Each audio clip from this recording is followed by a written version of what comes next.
Hello, friendly neighborhood nerds. If you want to hear interviews from industry pros, get first looks, and have access to endless comic content, don't forget to like, subscribe, and ring that bell!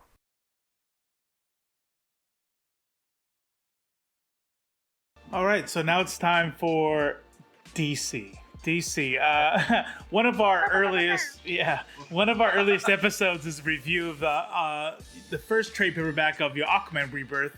We're gonna insert a YouTube card right around there to go to that. So spoiler alert, we loved it. All right, so at one point there was a confrontation between Superman and Aquaman, where Superman had like the legal high ground, where Aquaman, in our opinion, in our assessment, had the moral high ground, and then versus Aquaman being in the legal wrong, and etc.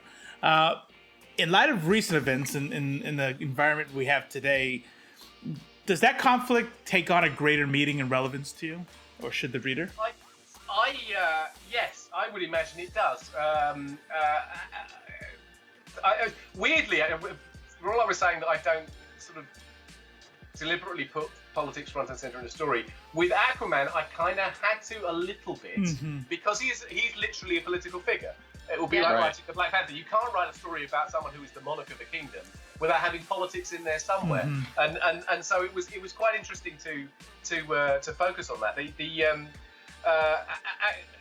Obviously I've written quite a lot of stuff for DC over the last few years, but Aquaman was a real pleasure. I've always liked the character, even though he's not regarded as, some people regard him as one of the odder sort of major superheroes. And I felt you kind of addressed that in the book too. Well, yes, and I did that, and I did with him exactly what I did, and it was exactly the same phenomenon that I had with writing Nova for Marvel. In as much as they were characters that I liked, but generally speaking, they were regarded as a bit kind of iffy. They were like, they're not, Aquaman, well, he's no Superman or Batman. He's in the Justice League, and he's one of the big six, but really, he's the guy who talks to fish. Similarly, Nova was like, well, he's not Captain Marvel, is he? Let's face it, he's not Green Lantern, and he just wants to be Spider-Man, and he's not quite making it. So with both of those characters, I decided to own the audience thoughts towards the character, the audience perception, and then make the characters themselves aware of that. So Richard Rider early on in Nova had a chip on his shoulder about the fact that he wasn't taken seriously as a major hero. So I had then him returning to Earth as a major hero, and characters like Iron Man going, "Oh my goodness, what happened to you? We've got to take you seriously," because that's way hopefully it changed the perception in the audience itself. And the same with Aquaman. I wanted him to be aware of the fact that he was completely misunderstood. That there he is, the king of this amazing, 2/3 of the world and this amazing kingdom and all this high technology, and he's sort of almost restraining himself from being polite with the surface world, because he is a creature of both. It's Rai again, but he's split down the middle. Of course, he's not the king of the seas or the king of the land. He's the king of the beach, as far as I'm concerned. He's the person standing on the line between those two extremes, and thereful feels the responsibility of trying to bridge that gap and trying to make what has been in the DC universe since forever, this constant sort of, I was going to say Cold War, but maybe wet war, of the idea that the surface dwellers are afraid of what is down there, and how much damage it could do, and what happens if we get it wrong again, and Ocean Master has another bad hair day or whatever, and that was his role, and so I really wanted to play that up, and that he would have to, in doing that, confront the fact that actually people on the surface were either afraid of him, certainly didn't understand him whatsoever, and if they did understand him, he was the fish guy. He was the fish guy, and therefore he was a bit lame. And that was a great place to go with that. And it was fun. Obviously, I did a lot to try and build up the character of Mera alongside him, because almost Mera was cooler than Aquaman, because she was like absolutely fiercely a creature. That's right. Right. And very sure of herself. Absolutely, she didn't have the same kind of hang-ups. Hang-ups that Aquaman did. So that was good fun. So the idea of literally putting them in him and Atlantis in confrontation with America, and literally with the president. And it was really interesting, because now you've mentioned that, I remember at the time we were trying to decide, it was just before the election. Oh, wow. Yep. And we were trying to, which president are we going to portray if we show a president? There was a lot, and I think it would have affected the story in all sorts of different ways. But anyway, to do that and to have Superman representing, not so much representing America as a kind of lackey of America, but representing the American ideals and values of justice and order and this kind of stuff. And going, you've got to stop because this is bad. And that was, and it to me it was the legal high ground, it was the ethical, moral high ground, and the fact that you could easily sympathise with both of them. And I think that was a fun thing to do. So I really enjoyed doing that, and I really enjoyed doing the things like that. And obviously, although it is essentially a fantasy story, because it's very much kind of sword and sorcery fantasy underwater rather than everything like that. I think of Aquaman very much as a cosmic book, because it's in a space rather than outer space. But to me, the once we got into the teens of that title, I did a lot of stories set in Atlantis, and it was world building. It was creating a believable sort of environment and laws and orders and customs and traditions and characters, and it became about court intrigue. It became about politics. It became about their politics, and then how their politics reflected in the surface. And that to me is where I really enjoyed myself in terms of doing that. But yes, they were surrounded by water, but in all other instances, it could have been an alien planet. I mean, and therefore, right. That's right. So it was, loved doing that, and I'm very grateful that DC let me do it for essentially 50 issues and let me just spin it off into the first time Mira had her own book, her own limited series, and that was connected into the main event and that kind of stuff. So there was it was a 50 issue run that essentially worked up to a really major finish where I got to end my story, and that was really enjoyable. That's awesome. Yeah. Did you like the movie? I did. I think. That sounds like I've got reservations, and I don't. I think it was spectacular. I think there is inevitably a lot of simplification that goes on when you take a character that's got a complex backstory and a complex world and complex storylines, and you have to sort of present them in a way that is kind of acceptable or swallowable in one go as a movie. That's right. Sort of, under 2 hours, it's tough. I think actually they did it remarkably well with Wonder Woman.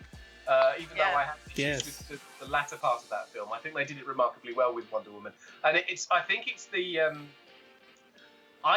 thing. Gosh, blasphemy! I think it's the thing that Marvel has done extremely well with its movies, where although new characters get their own launch movie, there is a continuity overall behind that links all of them together. So that what you're essentially is watching episodes of one enormous 21-part movie. So that there is, and some of the joy of the Marvel movies is that interconnectivity that the Captain Marvel movie I think is great because it's already dealing with things that are going on, and she just drops in the middle of that, and you deal with that. Black Panther also, you've built up to the point where this becomes an incredibly important reveal. Doctor Strange, every time, even Guardians, it's like it goes off on a tangent and then brings all those goodies back into the Marvel universe. And I think it's so difficult to do. I think people underestimate how difficult it is to orchestrate that kind of massive long-form cinematic storytelling. Absolutely. In a way that doesn't have, because there are some of the Marvel films are better than others, okay, but there isn't a truly bad one. There is not one single truly bad one. There are some that might be to your taste, not to your taste because they're too funny or whatever, but there isn't a bad one, and they fit together in a really brilliant way. And with DC, I think that there are sort of too many starting places. It's about patience, is what we've talked about a lot. Yeah, it's about integration. It's about an overall plan. But I think visually there were some great things. And I think Jason Momoa was a terrific casting choice, to be honest, because he had the regal dignity of a king, but he had the savagery of a barbarian king. And I found, and I kind of believed him. Even though he wasn't the classic version of Aquaman that we you'll notice actually in my Aquaman run that I got his hair a bit longer as I went along, because I was going, there's a movie out. We better acknowledge the fact that he's not this. He's not Chad with short blonde hair anymore. That's right. I did read a couple things about like why didn't they make him more like Jason Momoa or like brown him up. I'm like, we can't. It's a comic book, different universe, and we can't take that hard of a sharp turn. So I did appreciate the longer hair, the longer hair. But again, I tried to make that because that's the story. That's the part of the story, the underworld bit where he essentially loses the throne and becomes an outlaw on the way. He becomes a sort of Robin Hood in Atlantis. So it's like, dishevelled, long hair, torn clothes, that kind of rough barbarian look is entirely in keeping with the storyline. Let's do that. Right. Without it going like, next issue, his hair's grown 3 feet because the movie came. By the way, going back to what Dan said about there being no bad Marvel movies, you're right, except for Thor 2. So just and Edward Norton's Hulk. It is not one of the best, but there's still things in it that I really, really enjoy. What I'm saying is that you can watch it and go, well, it wasn't as good as the best ones, but there are things in it that excite me. To jab it in there. That's right. Yeah, Edward Norton's Hulk is unbearable. Unbearable. I love Edward Norton, but yeah. He starts well though, isn't it? Where they attack Asgard flying invisibly alongside the bridge, and that's great. What are you talking about? I mean, yeah. And then they had the courage with the Thor movies. God, I'm on a so the courage of the Thor movies to go, what can we do that's completely different? That's when you get Thor 3, which is like, that shouldn't be a Thor movie if you're working to a template of Thor movies. That's one of the best. Incredibly entertaining. I think and I hate to feed this fed horse, as Judah likes to say. And we're gonna ask a question real quick about Titans, but I think a lot of this has to do with the ability to have that level of patience, because when you're looking at what Marvel did, and when you look at Edward Norton's Hulk, and even like Iron Man 1, so when Iron Man 1 drops, does anybody know this is going to be a blockbuster? You don't. You gotta roll the dice, and then we sit there and we do 21 long movies for it. And so when DC decides to go, oh, let's get in on this, they're already at the height, and they want that piece of the pie. They want the pinnacle, and they're not willing to do that 15 years worth of work. So the third movie is the Justice League. Yeah, I think it goes back to what I was saying right at the start of our conversation today, is that idea of what people want is the next good bit on a regular basis. They do not want this enormous thing necessarily. They want their monthly comics. They want their issue of Batman every month. They want it to be good, and they don't want it to do anything drastic and radical. And I think that's true of the movies, because I think that ultimately what the Marvel Cinematic people did is essentially approach the movies in the way that a creative team would approach an ongoing comic. So right, we potentially got an open-ended run of comics. This is an ongoing book. So what we will do is map out the first 5 or 6 issues in some detail, and then we'll have a bunch of ideas about where we're going after that. Because by the time we get there, and we're having to do the next little bit of the map, things will have changed, because we'll have had audience reaction. We'll have seen which characters are unexpectedly successful, and which storylines didn't work very well, and which issues just didn't come off terribly brilliantly, and then we'll build it from that. Because that's exactly what I'm doing every time. You think if you're lucky, you're going to be on a book for a year or 2 or 3 with Aquaman, but with Aquaman, I plotted out 6 issues, and then I had ideas for the next 6, and then I had loose ideas for the next 6, and they firmed up, and some of them changed drastically as I went through. Same as Guardians of the Galaxy. It was like, I was throwing stuff into Guardians of the Galaxy. I was going along thinking, I have no idea I'm going to do with that. But I know if I'm still here in 6 issues, I'm going to really appreciate having led some breadcrumbs that I can pick up and go, oh look, I planned that, because it's it's part of the, and that's what they were doing. And I think you need to have a plan, but you need to understand that no plan survives contact with the enemy, and that you need to also think on your feet as you advance, because actually. Sorry, I'm going on about this a lot, but it's one of those things like when you get it, when you're a professional writer and you get a gig on a comic, for instance, and they say to you, we want you to be the new writer on whatever character. Can you give us a year's worth of ideas? Can you give us a pitch for a year's worth of issues, 12 issues? And then you basically seal the deal, and that's what you're going to work for. And you go, brilliant, okay, so you sit down maybe over the course of 2 or 3 days, maybe even just an afternoon, coming up with these ideas that you think that's a great 12-issue run, and you send it in, and they say that's great, and then you get on with it. If 3, 4, 5, 6 months down the line you are still simply sticking to that plan you wrote that afternoon, then you're an idiot. Because the idea that a creative, all the great ideas you're going to have about that character are all going to come on one afternoon, it's just nonsense. The experience of writing Rai, or the experience of writing Aquaman, you get a few issues in and go, oh God, I've never really thought about him that way before. Wait a minute, I could do this.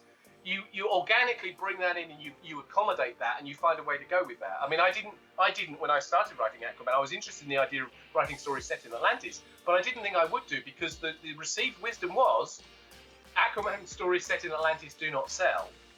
The literal fish out of water stories where it's him in the middle of New York being Aquaman, out of place, sort of the outsider, those are the stories that work. So that's why the first, I don't know, dozen or so issues were very much that, with just little touch-based references back to Atlantis. So I didn't plan to do massively involved, Dune-esque, political world-building, complex fantasy storytelling set in Atlantis when I started the book. But when we got to that point, I went, do you not think that's quite interesting? And luckily the editors went, yeah, we think that is quite interesting. Let's give it a go. And we did. And that was pretty much the meat of everything else that followed after that. So you don't know where you're going. You know what sort of things you want to achieve with the character. You don't know literally where you're going, and you need to adapt as you go. Nice. Sorry, that was long-winded. No, that actually kind of fits with what we do as well. I mean, we plan for interviews, but then sometimes you have people saying crazy shit. Then you get me. and you're crossing out questions. Okay, we can't ask that. This is still DC, but Titans. You had a really good run, of 2016 to 2018, which is really fun for anyone that hasn't read it. You should go read it. One thing I've noticed that you, and what has come up with reviews for this title as well, that people are saying is you really are good at writing that inter-team banter. And part of me wonders, like, how you do that. Do you have, like, little dolls that you act out scenes in your office? Like, Not that I want to talk about, no.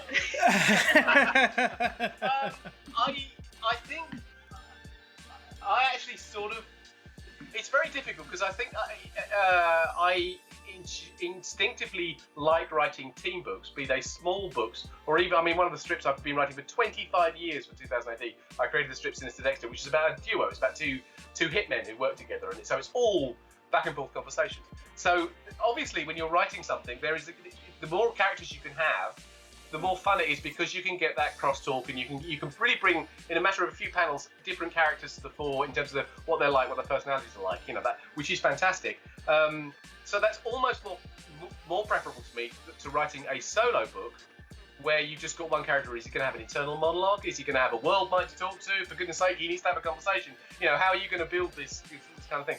But obviously, the downside of that is that once you're doing a team book, and if every panel is all the members of the team talking to each other, the artist is going to want to kill you, and you're eating up the real estate of each issue in a very major way. So that you've got to strike a right balance between having that all going on enough for a sense of sustaining it, but also to drop out and focus on individual character members or small pairings in that team. And Titans was a really enjoyable book. It was quite difficult to write, in as much as it required so much cross-checking with DC, because obviously it started out of Rebirth.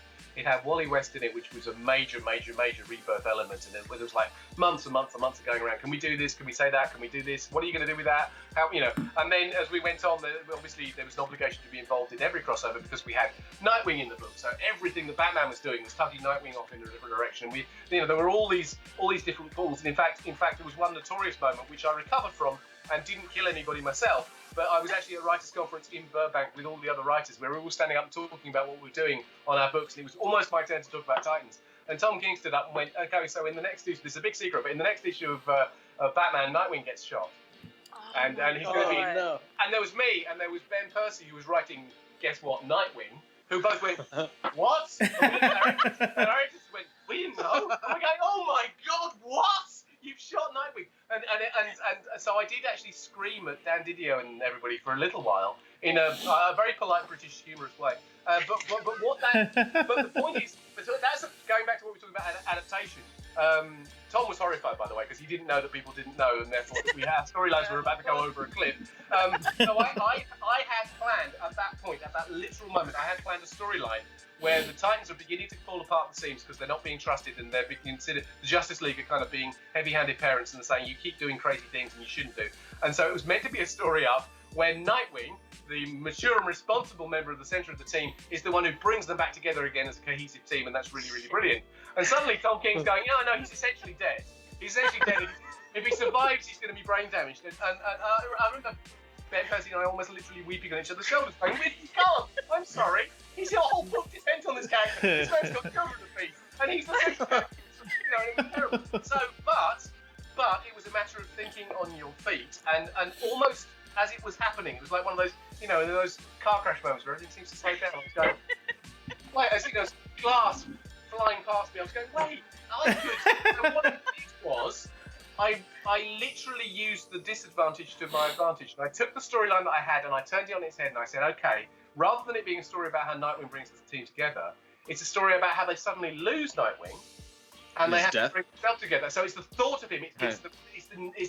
It's the desire to honour his memory and not to let him down that pulls the team together, rather than him literally being there. So I essentially did mostly the same story, but it was one of those kind of quick, think of something. Brilliant. And I loved it. But the bit of the Titans that I enjoyed writing almost the most was the beginning bit, which was Titan's Hunt, which was the limited, the extended series that led into the relaunch of Titans as a book, which was really fun. Which was I was briefed by DC very mysteriously, I have to add. The DC editors came to me. They didn't really tell me why, but they said, we want you to take the existing Titans team and the characters that are known from kind of like the Wolf Perez heyday team, so that version of Teen Titans. But we also want you to acknowledge the 1960s Nick Cardy iteration of this. No pressure. And we want you to somehow seamlessly explain in this post-Flashpoint way why those things actually did happen invisibly behind the scenes, even though that they are essentially meant to be have been separated as completely different timelines. Can you do that? And I went... Naively, I went, yeah, sure, of course I can. I'll do it. It's like it'll be a bit like a big Stephen King novel where there's a case like It, where the kids have grown up, and they don't remember they were friends together, and then there's a big bad who's been blocking their memories, and they went great. And what I did, I was doing that, and what I discovered was that I was the canary in the coal mine. They'd given me this job to see if it would work because they were going to do Rebirth, and Rebirth was going to be doing that in a major way, and they go, let's test it out on the Titans first. Wow. Titans collapses under its own craziness, or Dan goes mad, or the readers don't like it. We've made it for our plan. So it was great fun. So I think almost as a consolation, they went, yeah, you can be part of Rebirth now. So it was. I like doing that Titans Hunt story for that very, say, Stephen King-esque way of that the idea that they were encountering things that the readers knew they knew because they were comics, but they didn't know. Because continuity is separated from that, so there was a sort of low-key, creepy horror vibe to what was essentially a superhero comic, which is quite fun. But I became very fond of those characters, and because with all the stuff I do for DC, you've got to bear in mind, like I said, I grew up as a Marvel reader, not by choice, but because that's what I was able to access in the UK. So I knew the intricacies of continuity. And that's why I knew Star-Lord and all the forgotten characters like Rocket Raccoon. DC, I didn't start reading until my late teens when I finally had access to comic shops that sold them. It's not that I didn't like the characters, I just didn't have that childhood connection with them because I hadn't read them. So every time I worked for DC, Years of continuity. absolutely crazy. Yeah. So I knew the names of the characters, but I didn't have an intimate knowledge of these things. I hadn't, for instance, experienced the heyday of Teen Titans at the time. I had to go back and read them. So every job DC offered me, I'm going to go and do some research now, and I loved it. And obviously, discovering brilliant comics, and that's brilliant. But it's kind of, there was a kind of distance, a sort of artificial distance, where you're going, I hope I'm getting the feel of this right, because I do not have the kind of childhood experience comparison to place against it. You know, if I was writing the X-Men, I would know what to compare that to because I know that vibe thing. But with DC, it was a little harder. But I think I got it, and I really came to enjoy writing some of the characters, particularly Donna Troy and Arsenal. I became incredibly fond of those. And I was glad I was able to do proper story ups with them. And I was also glad that the book was meant to be cancelled actually, or relaunched in the early 20s, so the end of the big Donna Troy Arsenal storyline. That was supposed to be the end of it, and then they surprised everybody by coming back and saying, "No, we want you to stay on it. Can you sort of relaunch?" Yay! It's about the time the fall of the Source Wolf, so that was where I gave them a complete makeover. Cool. As an adjunct of the Justice League, where their responsibility was to deal with Source Wolf fallout on Earth and become this sort of response team. That's now DC barking at me for telling DC. and that was really good. And I think that was a really enjoyable run. And again, it got to finish it properly. So it was a very different kind of feeling to it. And because with all these things, when you're writing, and the same was true of Justice League Odyssey, I have to say, the Teen Titans and Aquaman, you're writing books that are intricately connected to the very center of the DC universe. So basically, to Justice League, Batman, Superman, and Wonder Woman, and their storylines tend to dominate overall current continuity. So if there's a big story happening in Justice League, as there was there with the Source Wall, it affects everything around it. So you're writing a book like Titans, you're writing a book like Justice League Odyssey, and you're going, I am going to be crazy if I don't tie it into this. In fact, my editors are telling me to tie it into this because the readers are going, what are the Titans doing whilst this is going on? They need to know this. But at the same time, there is this editorial rubric of going, you can't actually do anything with the story. You can't resolve it. You can't get involved because obviously this is the Justice League story.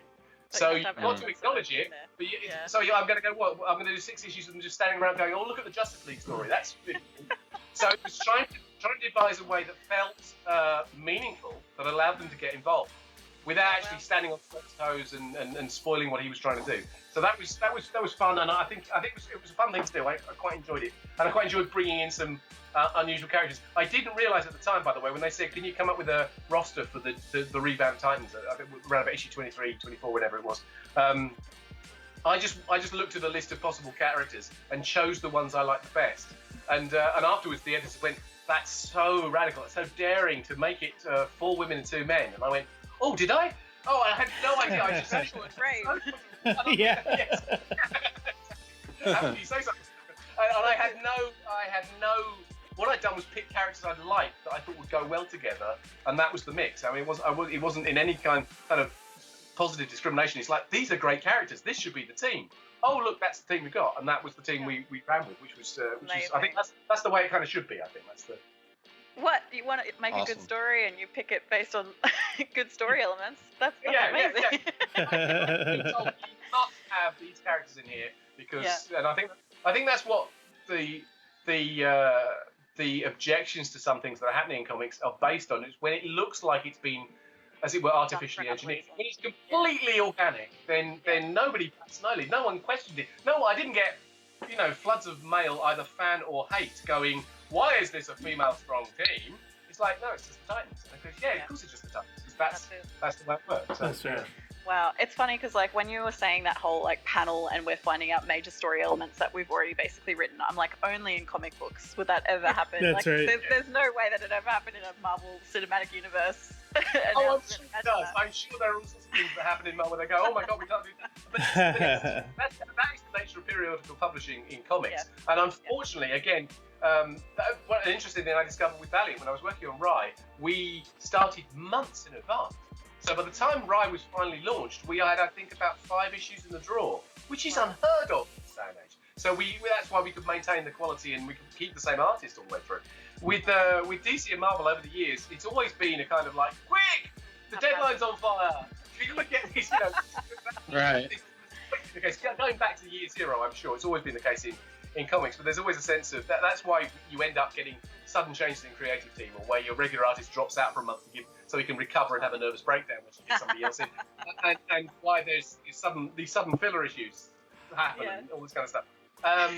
So you're used to that, but with DC and Marvel regularly, I would be literally working. I'd finish an issue, and it would, as soon as it was drawn, it was going to press. So there was never a sense of putting issues in the drawer. We were always working hand to mouth because that's the pressure and that's the turn. And Aquaman, for its first, I don't know, for quite a long while of it, I think its first half of its run was 2 issues a month, which was bananas, absolutely crazy. It was on that double shift, and that's why I literally had to have a rotating art team because nobody could control that. So yes, it really was a case of sometimes something happens and you discover it, like the Nightwing incident, where you're going, I've now got to fix literally the issue that we're working on now and move forward. But also, what have I said last issue? That's right, yeah. That it's now too late to change, but I've got to somehow wave my hand and say, that didn't happen, look someone over there. Oh, wow. The unique challenges of comic book writing. So we've actually got some fan questions that we can move on to. One of them is from Gareth Halpin in the UK, so your neck of the woods, and he wants to know, I'll be honest, I haven't read any Warhammer 40K stuff, and there's a reason. It's because I'm a comic book and video game nerd. I don't have any money for any other hobbies. That's it. I'm maxed out. But he wanted to know, and again, I'm going to butcher these names.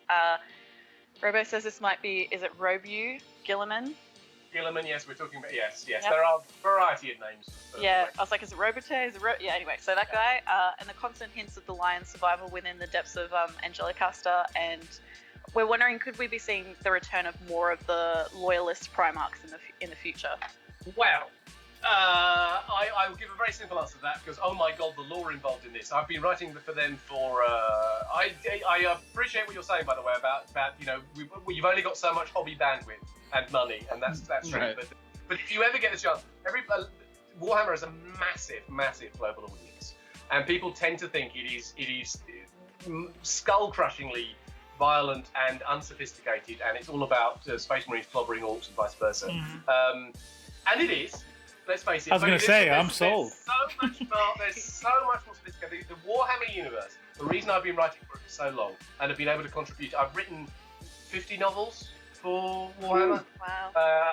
I think 9 of which have been New York Times bestsellers. I mean, it's a big deal, right? And I find things to say about it. And some of those novels are novel series. So there's my Eisenhorn series, which is essentially about a supernatural detective in the 40K universe.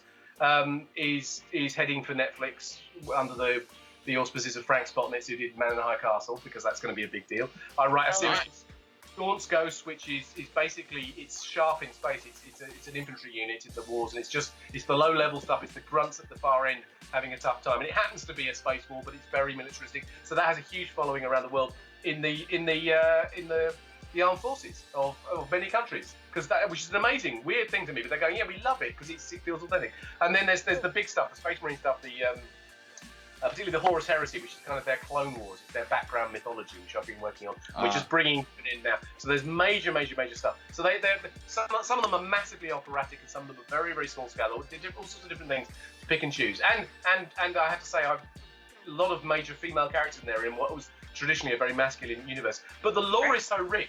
It is such a darkly gothic universe. It's the only universe that I know of where the true fans, if you're a fan of Star Trek, you go, yeah, I'd love to live in the Federation. Fans of Warhammer go, no, I do not want to go. It is uniquely British. It is uniquely satirical and dark and melancholy, and it's sort of very Gorman. So got like colonial flair. Oh god, yeah, it's got all sorts. Yes, it's got that. It's got a very sort of. It's got that sort of satire of 2008. It's got the darkness of things like of Gormenghast, Titus Groan, and all that kind of stuff. It's the sort of thing that when you go, I don't think I'm going to like that, and I bet if you read a bit, you go, wait a minute. There's nothing, because it is not like anything else. There are great universes out there. I've worked in many of them. There's some fantastic places. It is the most optimistic, pessimistic place I've ever been to. So the Primarchs are a big deal. They're the kind of demigods of the universe. They're the Herculeses and the Thors, and most of them have long gone from the galaxy. But they've just, in the recent events, they are bringing some of them back, apparently. So I honestly don't know the big plans. My focus, writing-wise, is on a series called The Siege of Terror. My latest Siege of Terror novel, which is called Saturnine, came out last month. It is a massive thing. It's the end of the Horus Heresy. It's kind of the end of days novel, and it's it's also the biggest novel I've ever written. And people seem to absolutely love it. But that is dealing with these demigods, because this is the Ragnarok moment where so many of them are falling. But in the and that's technically speaking Warhammer 30,000, because it's 10,000 years earlier. So Warhammer 40,000 is the main game. I'm not one of the writers on the current stuff there. There are other writers, very, very good writers, working on that stuff. But there is this kind of this resurgence. There is like some of the demigods, are the gods coming back to save us, type thing. And so I don't know which ones they're going to plan to. I think they're going to be fairly sparing. I don't think they're going to bring them all back, because that's kind of crazy. But the ones they've done, Gilliman particularly, that's a very big deal. So we will possibly see the hints of the lion. As I said earlier, can neither confirm or deny. But if I was going to place my money on any of them, that's probably where I'd look at. So yeah. Heard it here first. Thank you so much. Yeah. Cool. And I just realised I've just said about 3 or 4 minutes worth of talk about Warhammer, and you're sitting there going, I have no idea what he's talking about. No, that's good. That's for the fan. I'm Yeah. sitting here going, I want to buy more stuff, but I'm telling myself, like, the other voice is like, stop. Right. You know? It sounds like exactly like the kind of thing I would like, That's but right. it just takes one, and then 6 months later, I have another room that looks like this. That's Well, right. Yeah. If you ever, let me say this, if you ever get the temptation to just dip your toe in, go and read it. It's one of mine. I'm recommending myself here, but it's the Eisenhorn books, which is available they're a trilogy, and they are available in an omnibus. But the first volume is called Xenos, Xenos, which is the first chapter in that. Because I figure if you read that and you like it, you'll know whether you like Warhammer. If you go, oh my God, that's impenetrable garbage. What was he thinking? Then that saves you an enormous amount of time and money. So Okay. Do they have these in graphic novels too for people who don't take Adderall? Who probably should. I have written many comics for them as well. We started out doing comics. In fact, that's how I got hired by them in the first place. They started to do fiction. For the Black Library is the publishing arm of Games Workshop for Warhammer. And they hired me on as a comic book writer because they wanted to do comic books based on their universes. And somebody had seen me writing some issues of Conan for Marvel at the time. And they said, well, you can clearly do sword and sorcery. So they brought me in to do that. And the comics were successful, and there are quite a lot of trade collections of that stuff out there. So Google, go to the Black Library site. It's probably the best thing. Black Library, okay. Yeah. Check that out. One of the best ones I think is called Lone Wolves. That's in print at the moment. But we've done all sorts of things like that. But that led to short stories, and that led to them going, do you want to write actual novels for us? And I had been at that point a freelancer for a long 10 years, and I really wanted to write novels, and I had written some, for my own entertainment. But my day job was writing comics, and I hadn't got the time to speculate. That's Then right. he was suddenly somebody saying, we're kind of commissioning you to write a novel. I'm like, go for it.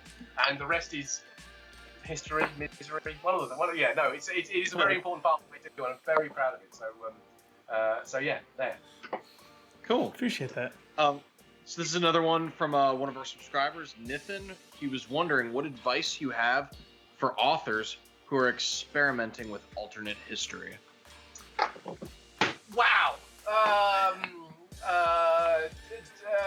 It's a gateway drug, really, to full on hard SF, which is just a terrible way to go. I think in order to write alternate history, you've got to be somebody who knows something about history in order to know what's the alternate. So unless you're doing your research and your reading, which I'm doing all the time for everything I write in the most unlikely ways, but I try and make everything feel authentic by researching the real world analog to it, and therefore I'm reading history all the time. I think alternate history has become in itself a cliche, because a lot of people going, oh, if I just do this story where this happened and therefore this never happened, and then that's the story in itself. I think there's got to be a driving reason for it, and I think that's the best alternate histories. I mentioned Man in High Castle just now, the TV show that Frank Sparks made, but also obviously the original book. There is an alternate history in that because it is such a great idea to explore. There is a reason to want to explore it. It's not just randomly saying, oh, this happened and therefore this is what you've got. So I think you've got to read the history, and you've got to be coming into it with a concept that's going to make that worthwhile, rather than just an exercise in writing, which I think is quite an important thing. But there's great thing, but I think you can do it in subtle sort of ways. I think there is an awful lot of what might be regarded as alternate history happening in science fiction anyway.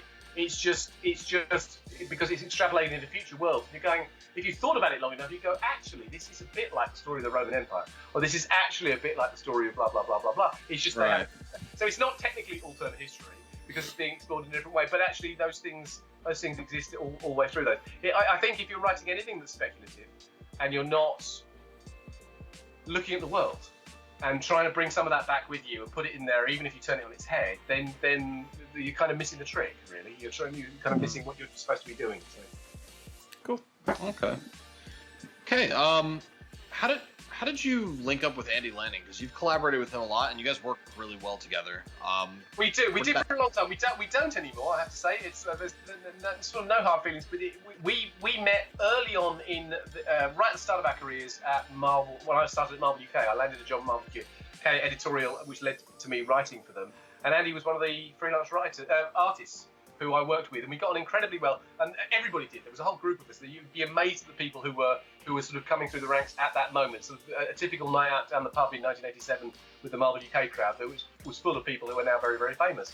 And Andy and I liked the same sorts of comics. We particularly read the same sorts of, so he was a big fan of the Cosmic as well. Now Andy is, I don't think you'll mind me saying this, but Andy is an artist. I mean, he's a very, very successful inker. He was always an artist. He's not a writer, but he had ideas. He brainstormed ideas. So we would sit in the pub and we would talk ideas. We'd have come up with pictures. And after a while, we went, we should do something with these. So we started to essentially pitch ideas that we had come up with together to Marvel, and which led to early on things like the Punisher of Marvel, and then ultimately to things like the Marvel Cosmic stuff that we did. And so in the spirit of full disclosure, Andy never wrote any of them. Because Marvel is very sort of strict about credit, and they want simplicity in all things. We would want to, obviously I wanted to give him credit because we were brainstorming the ideas together and plotted them out, and then I would go away and write the scripts. So the easiest way to do that was to share a credit on the page, because it made the splitting everything. We split the fee, we split the royalties. It was just like, that was the easiest way. Marvel couldn't be bothered with saying, story and script by Dan Abnett with additional ideas for him, and that just doesn't work. So we did that for the longest time. It meant he could get on with his art career as an inker, and I would do, as it were, the heavy lifting of the scripting, and we would get together once or twice a month, and we'd have a brainstorming session, and I then take those thoughts away, because I think like I said, he was a sort of frustrated writer. He had ideas that he wanted to come out with, and we did that for a long time. So credit apart, it was a good working relationship, but the credit that everybody knows us for is slightly misrepresentative of what was actually happening in terms of the work that we were doing, and it was sort of this a few years ago now, where we realised we sort of had run out of steam with that. He was moving on to different things anyway. His art was going in different directions, and I felt that it was probably coming off the back of things like New Mutants, where I realised that the brainstorming wasn't as much fun as it had previously been, where we used to just get together and have just a laugh and come up with a story at the end of it. And we were sort of struggling, and it almost felt like we were going back to places. We were after the best part of probably 20 years, we were coming back to stories and I was going, wait a minute, haven't we done this before? And so we basically drew a line under it. We said, that's fine. A body of work, we're happy with that. And since then I have written alone, which essentially is what I was doing generally otherwise, and doing a lot of the heavy lifting on the stuff I did with Andy. But since then I have written alone, and it's weird because, and this is not me dissing him in any way, but actually it was sort of liberating. It was like the end of a marriage, where you're going, oh gosh, what's now? I've got to completely reinvent my life. And creatively, everything changed for me, and I realised that I had been thinking in particular ways, because those are the ways that we dovetailed together for the longest time. So weirdly, I feel, I could be completely wrong, but I feel that some of the best stuff I've written is happening now, and it's happened over the last few years, simply because it's had that sort of surprise, refreshing, sort of different way of looking at things. So sort of things that I've been doing for a long time. I've been writing for 2000 AD for a long time, and I'll be very proud of the stories I've been written there, and they were always just me. But my mind has changed creatively, because I'm now brainstorming with myself in a different way, and it is creating different stories. So actually, my stories for 2008 at the moment are being better received by the audience there than they have ever been. I'm getting amazing praise, and got voted their favourite author of the year 2 years running, and that kind of stuff. And so there's weird feedback. And I think it's really good. I think collaboration is a fantastic thing. Don't get me wrong. I think collaborating with writers, with other writers, the Warhammer writers, all the novelists, we collaborate in a writer's room on a regular basis. It's an incredibly refreshing thing, and you end up with ideas that none of you would have individually have got on your own, because your ideas sort of bounce into each other, and suddenly, spontaneously, this extra thing happens. And we all love that, and we all enjoy that. So collaboration is vital in comics, because it is a team sport. You're working with an artist, as we were saying earlier. You've got to have that thing going on, otherwise what you're going is going to be very pedestrian at the end of it. But at the same time, I think it's really good to just sort of throw away the ways you work, or have worked for a long time, and go, there's nothing wrong with it, but let me try something completely differently. And that has been true for me for the last, let's say, almost 10 years, where I've it's almost like been a different mindset where I've approached things in completely different ways and come up with stories I've not expected to tell, or stories that I don't think I would have ever told in the past, because I'm thinking in a different way. And that is including technique.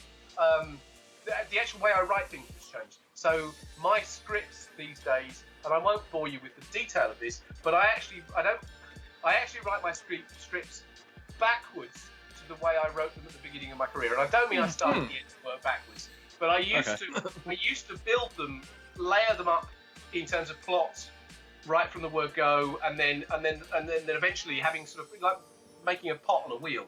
Just build it until I've got all the structure, and then the last thing I would do will put the dialogue on the top, and then that will be the job finished. I was very happy with that, and that began to change working with the Marvel method and doing different things like that. But about 5 or 6 years ago, as an experiment, I just, for some reason, one day I went, I know that a conversation that was happening in an issue of something that I was writing was going to be the most important part of the issue. So I wrote the conversation first, and then ended up writing all the dialogue for the issue first, and then going back and breaking it into panels and writing the panel descriptions, which is like, I was going, that's a really counterintuitive way of doing it. But the weird thing was, it really worked, and I found that I had literally paced it completely right. So I didn't have a page too many or a page too little. It was essentially my 22-page issue, and I went, wow, I've clearly been doing this a long time to have done that by eye. And then from that point on, I then started to do that, not because I wanted the dialogue to dominate, but I was thinking, actually, what I'm bringing to the table as the writer is the character and personality. So if I get that down, I can then build the issue around it and work out what to lose, what to cut out, where to give space for big visuals and that kind of stuff. So I now literally start with the dialogue and do the descriptions, that I break it down afterwards. So it's kind of like the anti-Marvel method. It's the reverse of the Marvel method. And then that goes to the artist, and obviously then we get a whole new level of development on that. So I don't know if any other writer does that. I'm sure there must be people who do that. But it's but I realised that there was a flow, and also because I wasn't literally stopping writing a script, stopping to write the panel description. Panel 1, all these characters that happen, and then write some dialogue. Then panel 2, all this happens, and then I wrote the dialogue, and there was a beautiful flow to it, because it was actually the banter you're talking about.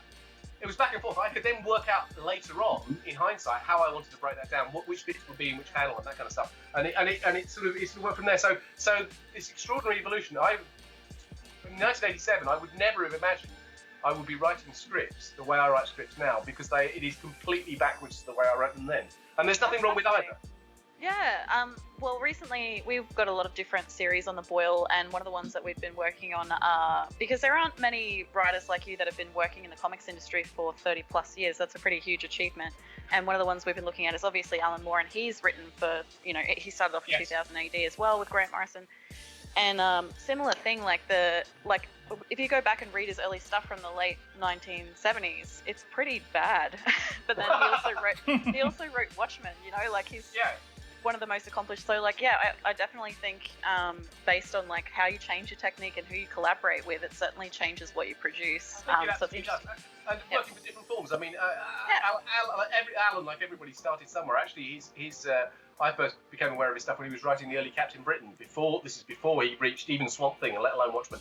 And although they are simpler comics than obviously the sophistication of Watchmen, I love those comics. The idea, you can see the ideas bursting everywhere they go. You're going, this is extraordinary stuff. And he was working for a shorter monthly format. And I sometimes look at something like Watchmen, which I love. Top 10 and From Hell are my two favourite Alan Moore works. And you look at them and going, they are so carefully planned. If you look at the scripts, and they've got such detail there. And I'm going, surely he must have written. He can't have written each panel and each panel line of dialogue to get such a seamless flow in the dialogue. He must have had some process like mine where he's maybe written the dialogue and then worked out how to thread it through his visuals, because otherwise it would seem choppier than that. Do you know what I mean? I think there's, and if he's doing it, then oh my god, he is obviously the Messiah, and I've no idea how that works. Yeah. But you look at the Watchmen script where there's 2.5 pages of panel description for each panel and then some dialogue, and you're going, that would really break my flow if I was trying to write dialogue under those circumstances. Yeah. So this next section, we're going to do rapid fire. Just going to give you some questions. You tell us, you say whatever comes to your mind. Ree's going to kick us off. Like a word association. Not really word association, just the question's going to come at you fast. Ree, go ahead. tell me what you've been nerding out on. I want to know movies, comics, TVs, games. Move. I haven't watched a movie in Fort Salem. I've been enjoying the hell out of Fort Salem. There you go. I've been rereading Dune. I've been digging through my old role-playing games from the role-playing game stuff like Traveller and Universe and Dungeons and Dragons. Nice. Just to hell of it because it was like it was clearing out boxes in the attic during lockdown. Yeah. Amazing. All right. Nice. Who's your favorite superhero? Iron Man. Ooh, very nice, very nice. Who would win in a fight between Rai and Ultron, and why? It would be tough, but Rai would win it in about the 7th round by a decapitation. Hell yeah! Oh, nice. All right. Is there anything coming down the pipeline that you're working on that you would like to tease for us? Yeah. Yes, there is. I'm hesitating because a lot of the stuff is 2000 AD related. I know that's not meeting a big American audience, but if you can get your hands on 2000 AD or the monthly Judge Dredd magazine, please read that because I've just done something really crazy in Lawless, the Judge Dredd universe strip that I write for the magazine, which is about a female judge who's basically a sheriff, and I've just done something really insane for the next issue. Which people I think will either send me away for, or people will go, that was just a stroke of insanity driven by lockdown. But then there's, generally speaking, stuff like that. There's I'm having great fun, for instance, writing Deja Torres for Dynamite. Because I love the Edgar Rice Burroughs stuff, and again, I'm really enjoying writing sort of Barsoomian tales. And I'm about to, and I didn't think this would be my kind of thing because it seems like it's going to be too gratuitous. But I'm embarking on writing a big event for them, which is going to be 2 simultaneous limited series, which are basically, one is Vampirella and one is Red Sonja. But it's them essentially both of them independently being recruited into a superhero, kind of a legion of superhero. So it's like completely incongruous. These are characters that do not belong in this story. So it's using their project superheroes, their classic 1920s, 1930s out of public domain, in the public domain, prototypical characters that led to things like Superman, who they've got a range of, all designed by Alex Ross. So that's going to be really great because I thought of a really clever way of doing it, and it's kind of big cosmic world building, but with Vampirella and Red Sonja in the middle of it, who literally are standing in the middle of it going, what the hell's going on? Why are we here? Well, this is that kind of story. So that does sound great. Yeah, so yes, and it's interesting because lots of stuff is happening in odd directions where because the market is changing so rapidly, sort of DC is in a very uncertain place, unfortunately, at the moment. So you're going, well, I don't know, so jobs are coming from left field. So the things I can't talk about, the things that have popped up in the last couple of weeks where I'm going, really? All right, I'll give that a go. That's an interesting thing. Just because people are trying to find different ways of doing things. So all of that, plus novels galore. I'm literally writing another Warhammer novel at the moment. Amazing. That's I've actually been trying to get Robo and Judah to cosplay as Vampirella and Red Sonja, so maybe this is another opportunity for me to do that. Done. That was Maybe someday. Done. That's a mental image I can't unsee. Ladies and gentlemen, to say talented would be a gross understatement. The prestigious, the critically acclaimed Dan Abnett. Thank you so much for joining us. That was amazing. It was our honor. We hope we see you again. Any last words? Not yet, thankfully. Thank you for having me. I hope I haven't rambled stupidly, and I hope I've answered your questions, and I hope the audience haven't just all completely shut down, like going, is that man ever going to shut up? So thank you, and I'd be delighted to come back whenever you want. That's awesome. Hey, guys, don't forget to wear your mask, wash your hands, and stay socially distanced. Follow our links and watch our show because you want to and not because of the threats. Thank you for watching Judah, Robo, and Ree. We talk about comics, movies, and TV. Sometimes we have notable guests, and sometimes it's just us. But we're also cool.